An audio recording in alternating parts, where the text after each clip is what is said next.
It's inside of right below the glove compartment. And what I want to do today is I'm going to remove the glove compartment so we can get to the motor. And then we're going to remove the motor and we're going to try fixing it first. So we're going to use this white lithium grease. And you don't want to use regular WD-40. Make sure you use white lithium grease instead. The regular WD-40 is not going to lubricate it properly, and you really want to use white lithium grease. So I'll try to fix the motor with this white lithium grease, see if it fixes it. If it doesn't, I'm going to grab the part number and I'll order a new air blower. Based on what I've seen online, it could cost anywhere from $100 to $200 if you get it from the dealer. So yeah, let's give that a try, get right into it. Let me just get set up and we'll get right into it. All right, so in order to remove the glove compartment, you're gonna need a screwdriver and you're gonna need a T15 Torx screwdriver bit. And this is it right here. So first, there are 3 screws need to remove. 1, 2, 3. You can kind of feel it with your finger. So we're gonna go ahead and do that. It's 1. It's 2. All right, that's 3. Now you're gonna want to open up your glove compartment. There's gonna be 3 screws on top. Right here, 1, 2, and 3. You're gonna want to carefully remove this because there might be some cable harnesses you'll have to deal with. Okay, that's the first one from the top. Okay, there's the second screw. Finally, there's this one. You're gonna want to hold it from the bottom as you get this loose. You don't want everything to fall down. Again, there's some wire harnesses that we're gonna have to disconnect. I almost lost that one, but we're good. And it should just come out very carefully. And you're gonna want to disconnect some harnesses here. First one we're gonna disconnect is this light here. Right, so get yourself a small flathead screwdriver. Take out these clips. There's one over here on the side. All right, so what you want to do is get 2 flathead screwdrivers. Kind of go at it from both sides here. Push it out. There we go, we got it out. So there's 1, and there's 3 others we need to take out. So same thing, it has clips. There we go. Now this one has clips on the side, so just get your 2 screwdrivers and push and pull up. Find this big boy right here. All right, so inside the glove compartment, you're gonna have to remove this cable here in order to remove this final long thick cable. So go ahead and you're gonna go ahead and pull down on it.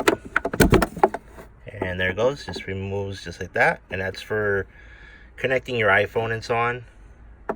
And we'll just put that aside. And now you can just remove this little housing here. Work your way through it. There we go, it just pops out just like that. Might need to loosen the top like I did up here. Just squeeze the clips out. And it comes out just like that. It's a little tricky, it's probably like the trickiest part of this so far. All right, now that that's out, we're gonna go ahead and squeeze and push this up. You see the whole thing just comes out. There is a little plastic clip that goes with it, so just keep that in place. All right, then you want to kind of remove this white cover a bit so we could see the motor here. And you can see that it's right there, and there are 7 screws that are holding it in place. But first, since we need to go from the bottom, we're gonna have to remove this little kick plate cover here. Okay, so some of your Audi Q7s may have screws here. Mine doesn't, so it looks like it has some clips. You're gonna just have to unclip it. See right there is the one clip. Has a little hole you can stick your finger in, and then just stick your finger and pull down. See like that, and then one more over here. There we go. And it comes out just like that. There is a wiring harness here, so just be careful. So there's a little plastic pin you push down, and then you can pull it out, and the whole thing comes out. All right, it's really kind of hard to see, but from the bottom, so if you're right here where you put your feet, the bottom, there's gonna be 7 screws you're gonna need to take out in order to take the motor out. You have to go from the bottom, and I'm gonna go ahead and do that now. You can see it a little more clearly here. This is the motor, and you can see that screw or bolt there that's holding the motor in place. We're gonna have to remove all those screws, and I think it's about 7 of them. All right, so we're gonna go ahead and remove the blower motor now.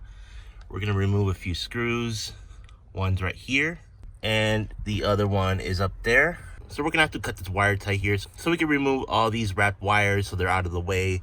And I think there's a couple more screws on that side. I can't see them right now because of these wrapped wires, but this is what you're gonna need. You're gonna need a 1/4 inch ratchet. Usually they're smaller like this. You're also gonna need an extension. This is probably too small. The important part is the bit you're gonna use, and that is 7 by 32 or 7/32. And I tried a bunch of different ones, and this is the one that seems to fit. So 7/32 socket. And what I recommend you get is one of these, which is a 6-inch extension bar that fits on a 1/4 inch ratchet. Here you go. It's pretty long. It's gonna allow you to get in there and take these screws out with the socket. Okay, so we're gonna carefully cut the wire tie with some scissors. So I'm gonna go ahead and do that now. Be careful not to cut the wires or the wrap. All right, I just cut the cable tie, and now we're able to move this kind of out of the way. And you'll see now that there is a screw up there we need to take out as well, and one down here as well. So looks like a total of 4 screws so far that I can see.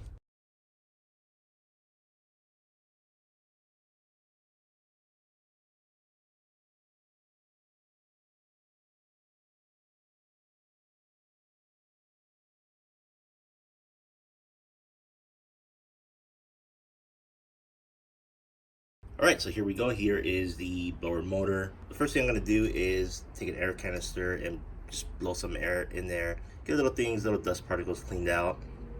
Then what I'm gonna do is I'm gonna remove this plastic housing, get to the motor, and spray some white lithium grease in there. Hopefully that'll get rid of the squeaking sound that I've been experiencing whenever I turn on the AC. So let's go ahead and get started with that.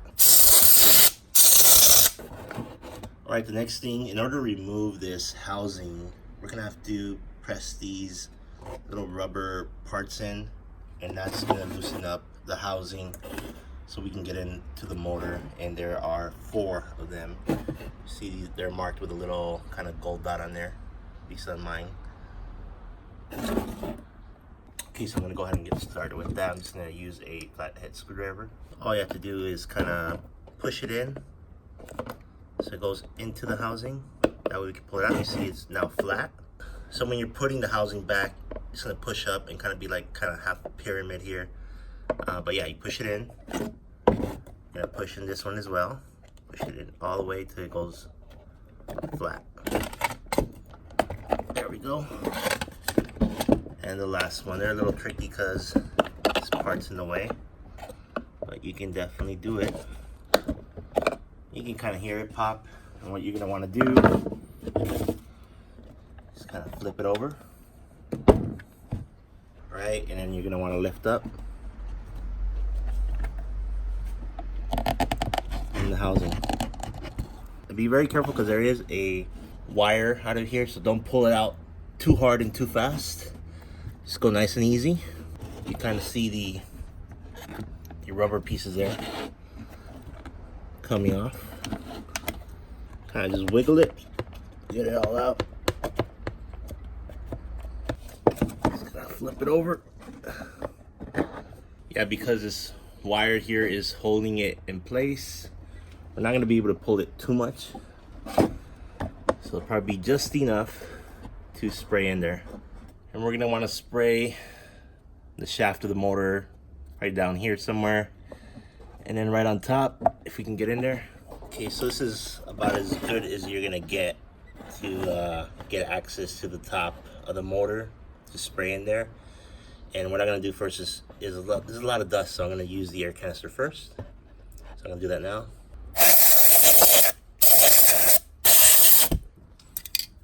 All right, so now I'm gonna use the white lithium grease on the blower motor. And I'm not gonna show that on camera because it'll get messy. It'll be hard for me to hold both things. So I'm just gonna go in there and kind of along this shaft here, spray some grease, and also on top, right above the housing here. And that's it. And hopefully that will remove the squeaks. And then I'm gonna connect it back to the Audi and test it out before I put it back in.